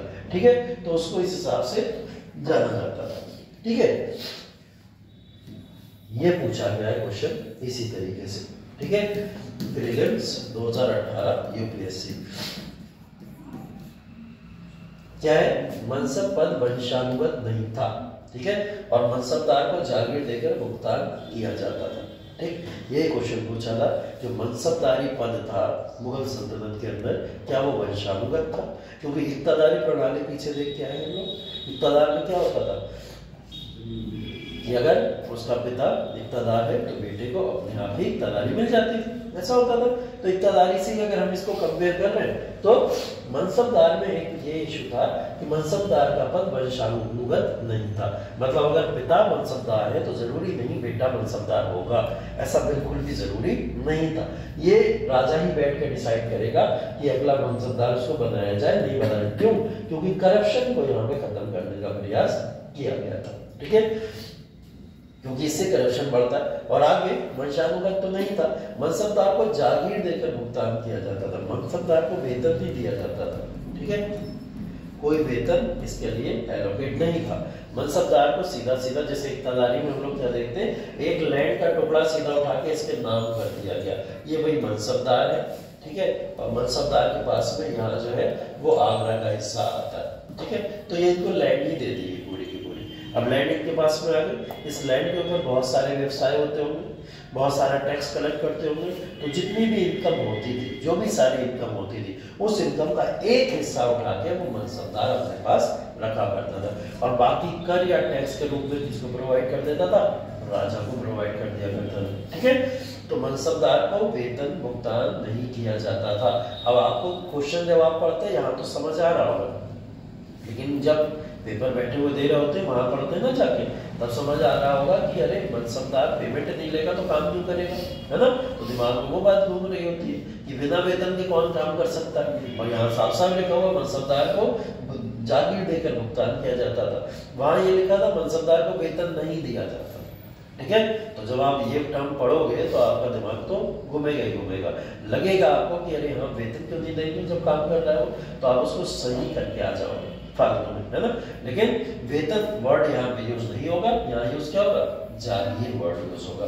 इसको वेतन ना देके क्या दिया जाता थी, जागीर दी जाती थी। तो जागीर बेसिकली इंपॉर्टेंट है, फिर इसको ध्यान रखिएगा, जागीर इसको दी जाती थी। ठीक है,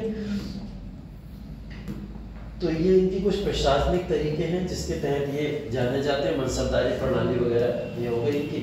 धार्मिक नीति अंकड़ का कुछ है, सोने के सिक्के इनके समय में चलाए गए जिनको अशरफी बोला जाता था उस समय, ठीक है, और मोहर भी कभी कभी बोल दिया जाता था, तो इस समय में जाना जाता था। ठीक है, इन्होंने अपने सिक्कों के ऊपर इलाही युग, है ना, जैसे आपने विक्रम संवत सुना होगा, शक संवत सुना होगा, ऐसे इन्होंने अपने तरीके का एक संवत चलाने का प्रयास किया जिसको इन्होंने इलाही युग का नाम दिया था। ठीक है, तो ये बेसिकली चाहते थे हिजरी का स्थान ले ले। ठीक है, हिजरी का मतलब मक्का से मदीना जब पैगंबर मोहम्मद कूच किए थे उसे बोला जाता था हिजरी। इस्लाम में पवित्र महीना माना जाता है काफी, मतलब कैलेंडर इस्लाम का वहां से शुरू होता है। इन्होंने उसको रिप्लेस करने का प्रयास किया, इन्होंने बोला इलाही युग आज से शुरू होगा, बट पॉपुलर नहीं हुआ, फेल हो गया बुरी तरीके से, जैसे इनका दीन इलाही या फिर वो इबादत खाना फेल हुआ था। ठीक है, ये भी उसी तरीके से फेल हो गया।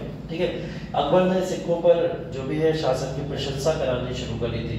अपने जो भी प्रशंसा कराता था उसमें भाषा का जो प्रयोग करता था वो कौन सी होती थी, फारसी। ठीक है, फारसी भाषा में पूरी तरीके से ये वर्णन किया करता था। एक बात जरूर ध्यान रखिएगा, चाहे वो हम दिल्ली सल्तनत की बात कर रहे हो, चाहे हम लोग अकबर या फिर मुगल सल्तनत की बात कर रहे हो, इनकी भाषा कौन सी थी, फारसी ही हुआ करती थी। दरबार की भाषा फारसी होती थी, आम बोलचाल की भाषा हिंदुस्तानी होती थी। ठीक है, तो ये फारसी और हिंदुस्तानी भाषाओं को याद रखिएगा। ठीक, फारसी इस वजह से क्योंकि यहाँ पे ज्यादातर लोग वही फारस की खाड़ी वाड़ी के आसपास के लोग थे जो सब फारसी जाना करते थे। ठीक है, और फारसी जान के दरबार के अंदर से लेके बाहर तक हर जगह फारसी का उपयोग हुआ करता था। ठीक है, तभी तो अंग्रेज जब भारत के अंदर आए तो मुगलों की सत्ता इतनी बुरी तरीके से गिरी क्यों, कारण यही था क्योंकि अंग्रेजों ने आके फारसी भाषा के ऊपर सबसे पहले लगाम लगाई थी। उन्होंने जितनी भी वेस्टर्न लैंग्वेजेस थी वो सब रोक दी भारत के अंदर, और अपनी नई तरीके की लैंग्वेज भाषा का यूज करना शुरू किया। जैसे इंग्लिश तो करते ही करते थे, इंग्लिश के अलावा उन्होंने अगर थोड़ा बहुत मैथ दिया तो वो हिंदी को दिया था। ठीक है, क्योंकि ज्यादातर आमचाल बोलचाल की भाषा में लोग हिंदी बोला करते थे, तो इस वजह से मुगल्स की पॉपुलरिटी या मुगल्स के जितने भी लोग थे वो सब धीरे धीरे बहुत तेजी से डिक्लाइन करे भाषा के आधार पर। ठीक है, तो ये था। ठीक, अकबर के दौलत में है, इनको सबको ध्यान रखिएगा। ठीक है, नाम तो आपको याद नहीं आया था उस समय, आप देख लो क्या नाम था। हाँ देखो, एक एक करके नाम देख लेते हैं हम लोग। पहला नाम है अबुल फजल। ठीक है, अबुल फजल इनके समय के राइटर है। ठीक है, और कई सारी इंपॉर्टेंट कृतियां इनके समय में लिखी गई, राइटर भी थे इनके समय में, और इनकी सेना के भी एक हिस्से थे जो वॉर्स या इन तमाम चीजों में पार्टिसिपेशन किया करते थे। इन्होंने आईने अकबरी या अकबरनामा जैसी इंपॉर्टेंट किताबें लिखी। ठीक है, अब्दुल रहीम खाने खाना ये भी एक तरीके से बहुत इंपॉर्टेंट कवि हैं इस समय में, इस समय काल के काफी इंपॉर्टेंट कवि रहे थे। और बाबरनामा का तुर्की में अनुवाद इन्होंने किया था। बाबरनामा किसकी, बाबर की कौन सी भाषा में थी, फारसी में। ठीक है, और इन्होंने यहाँ पे तुर्की भाषा में उसको ट्रांसलेट करने का काम किया था। ठीक है, बीरबल इसमें एक हिंदू सलाहकार के रूप में थे, लेकिन सबसे ज्यादा अगर भरोसा करता था अकबर तो वो बीरबल के ऊपर करता था। अपने सारे नौरत्नों में सबसे ज्यादा अगर भरोसा करता था तो बीरबल से। ठीक है, इसीलिए इनको राजा बीरबल की उपाधि से भी नवाजा था। बीरबल और अकबर के किस्से इतने प्रचलित इसलिए क्योंकि अकबर कहीं भी जाता था तो बीरबल का सहारा जरूर लेता था, बीरबल की अनुमति से ना कहीं जाता था ना कोई डिसीजन लिया करता था। 8 लोग अगर एक तरफ होते थे बोला जाता था और बीरबल एक तरफ होता था तो वो बीरबल की बात को ज्यादा महत्व देता था और लोगों की बात को साइड करके। ठीक है, क्योंकि बीरबल उस समय में काफी बुद्धिमान व्यक्ति भी था और जो भी सलाह देता था अकबर के लिए हमेशा वो सटीक रहते थे। ठीक है, और इतना ही ईमानदार बीरबल भी अकबर के लिए था, हमेशा वो ईमानदारी उसने उस समय में दिखाई। ठीक है, हाँ दी नहीं लाई, इसीलिए उसने अपनाया भी था उसी के कहने पे, ठीक है। उसने बोला मैं तो इज्जत रख लूँ, है ना, पूरा भारत नहीं रख रहा है, थोड़ी बहुत मैं इज्जत रख लूँ, तो इस वजह से, ठीक है। मिर्जा अजीज खोका, ठीक है, ये बेसिकली यहाँ पे जो है कहा जाता है कि इन्होंने इस समय में पूरे के पूरे बावर्ची के तौर पर इनका साम्राज्य संभाल कर रखा था। अकबर के खाना बनने से लेकर हर एक चीज में इनका बहुत बड़ा योगदान हुआ करता था, ठीक है। तो ये इसलिए जाने जाते थे, ठीक है, अजीजुद्दीन करके भी नाम इनका है, इसलिए जाने जाते थे, अजीज खोका करके भी जाने जाते हैं, ठीक। इन्होंने आगे आने वाले समय में जहांगीर के शासनकाल तक के लिए यहाँ पे कार्य किया था, ठीक है। तो बेसिकली ये जाने जाते हैं, ठीक है। उसके बाद अबू फजल की तरह अबू फैजी भी हैं, ठीक है। अबू फजल और अबू फैजी दोनों सगे भाई थे आपस में, ठीक है। अबू फैजी जब यहाँ पे आए थे तो इन्होंने लीलावती का फारसी में अनुवाद किया था, ठीक है। महाभारत का फारसी में अनुवाद किया था। जितने भी संस्कृत इस समय में शिलालेख या फिर आपको धार्मिक ग्रंथ मिलेंगे उनके अनुवाद करने में योगदान अबू फैजी का है। तो फैजी का नाम इसलिए आप याद रखें, ये भी इनके आर्मी के बहुत इंपॉर्टेंट हिस्सा थे। राजा मान सिंह मनसबदार की सबसे हाईएस्ट पोस्ट पे थे, ठीक है। अगर सबसे बड़ी रैंक किसी को दी थी अकबर ने मनसबदार की, तो वो किसको दी थी? राजा मान सिंह को। तो राजा मान सिंह बहुत इंपॉर्टेंट इसीलिए हो जाते हैं क्योंकि आर्मी की पूरी राजपूती सेना, उस पूरी सेना को अकबर के सामने लाके रख देना, ये काम किसने किया था? मान सिंह ने। उसके बाद में विद्रोह भी जो अगर राजपूतों का हो रहा था, वो पूरा विद्रोह भी दबाने में किसका योगदान है? मान सिंह का। काबुल से लेकर कंधार तक की जितनी लड़ाइयां हैं सब जीत के देने वाले कौन? मान सिंह। तो अपनी आर्मी में सबसे ज्यादा अगर किसी पर भरोसा करते थे वो राजा मान सिंह थे, ठीक है। राजा टोडरमल, अभी हमने पीछे देखा, जितनी भी इनके समय में वित्तीय प्रणाली थी या लैंड डिपार्टमेंट के जो भी इश्यूज थे वो सब ये करा करते थे राजा टोडरमल। इस समय के वित्त मंत्री समझ लीजिए, फाइनेंस मिनिस्टर उस समय के, ठीक है। दीवाने अशरफ की उपाधि से नवाजा जाता था। अशरफ का मतलब ऊंचा या आला होता है, ठीक है। तो सबसे ज्यादा ऊंचे या आले के दर्जे से इन्हें राजा टोडरमल को अपने इन्होंने बुलाया था, ठीक है। फकीर अजीजुद्दीन, ठीक है, ये अकबर के प्रमुख सलाहकारों में से एक थे, ठीक है। दरबार में जितने भी नियंत्रण होते थे कि अकबर को कहाँ पे किस किस जगह पे कैसी कैसी जरूरत है, उन सारी चीजों में इनके रसोइया का नाम फकीर था। फकीर अजीजुद्दीन और मिर्जा अजीज खोका, ये दोनों लोग बेसिकली उनके दरबार में वही काम करते थे, रसोइये का ही काम करते थे। लेकिन फकीर अजीजुद्दीन होगा, वही मैं अभी बता रहा हूँ, उसका बता। फकीर अजीजुद्दीन अकबर के प्रमुख सलाहकार में दरबार में जितने अरेंजमेंट्स होते थे उन सारे अरेंजमेंट्स किया करते थे। इवन अकबर के खाना बनाने से पकाने तक में सबसे महत्वपूर्ण रोल फकीर अजीजुद्दीन का ही हुआ करता था, ठीक है।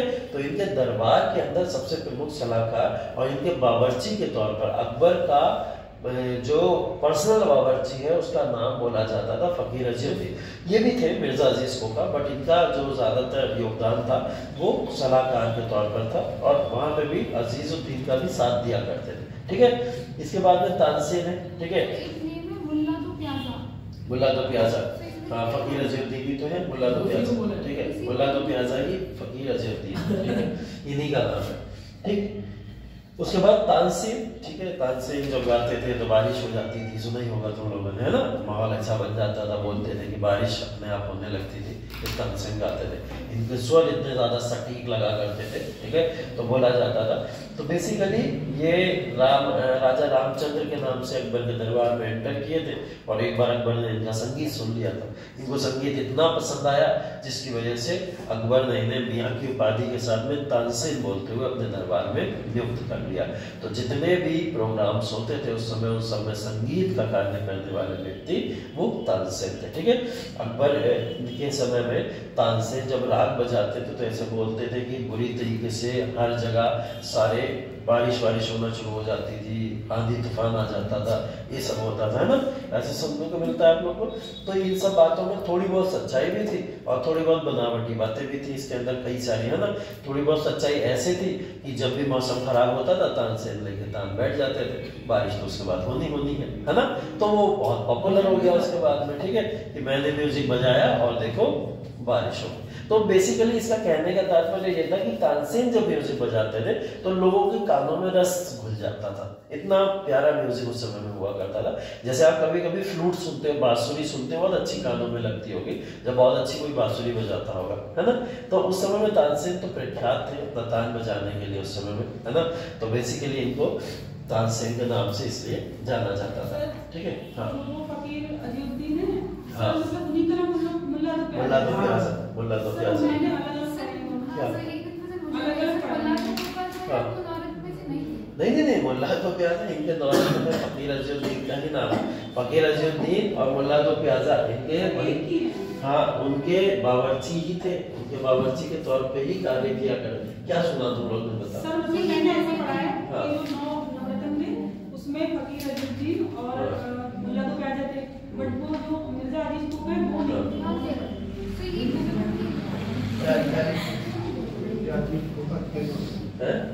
नहीं थे, उनके नौरत्नों में है, मिर्जा अजीज भी हैं, वो 9 के नौरत्न यही हैं पूरे के पूरे।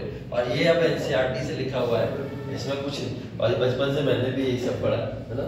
तो ये सब ये है, और ध्यान रखिएगा फकीर अजीउद्दीन ही मुल्ला तो प्याजा के नाम से भी जाने जाते थे, उनको मुल्ला तो प्याजा भी बोला जाता था, ठीक है।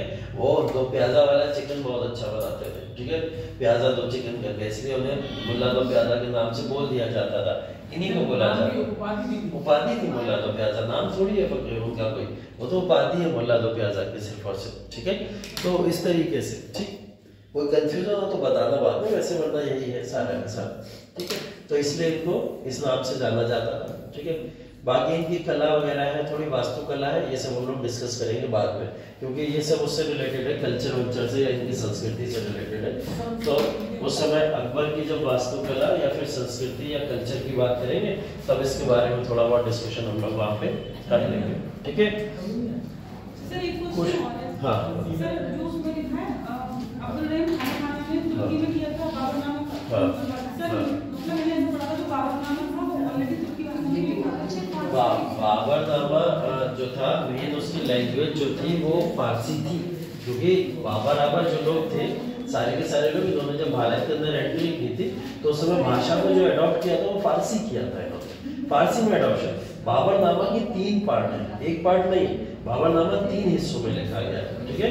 बाबरनामा 3 हिस्सों में लिखा गया, तीनों कड़ियां उसकी जो है उसमें मिक्स भाषा में, कोई तुर्की में थी कोई फारसी में थी, इस वजह से आपको यहाँ दिखाई दे रहा है कि उसने, हाँ, तो वहाँ ऐसा होगा क्योंकि दोनों भाषाओं में उनको उस समय में लिखा जाता था। बाबर फारसी भी जानता था, तुर्की भी जानता था, उसके 3 पार्ट में से एक पार्ट आपको तुर्की में दिखेगा तो एक फारसी में दिखाई देगा, तो जो बकाया पार्ट था उसने उसका ट्रांसलेशन किया था, है ना। पूरे के ट्रांसलेशन यहाँ पे नहीं किया गया। क्वेश्चन लिख लो, एक मेंस का एक क्वेश्चन लिख लो।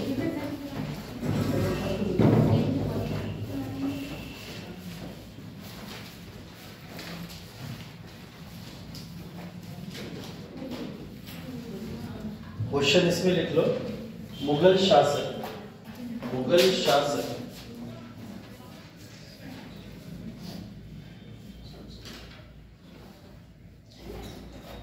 मुगल शासक अकबर ने अपनी वास्तविक सत्ता,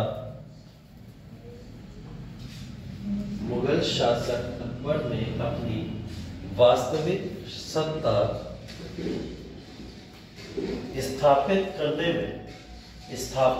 करने में जिन प्रमुख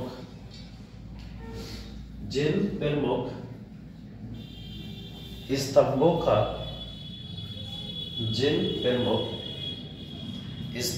का सहारा लिया उनका वर्णन करें। 150 शब्दों में लिखना है इसको, ठीक है।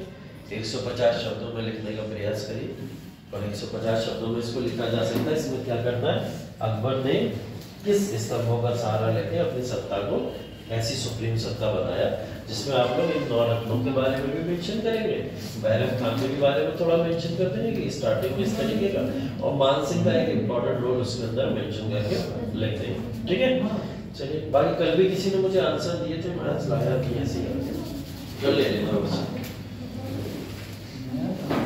कल तो टेस्ट भी है आप लोग का, है ना, कल एक टेस्ट भी है, ध्यान रखिएगा, मॉक टेस्ट है। चलिए, थैंक यू सो मच।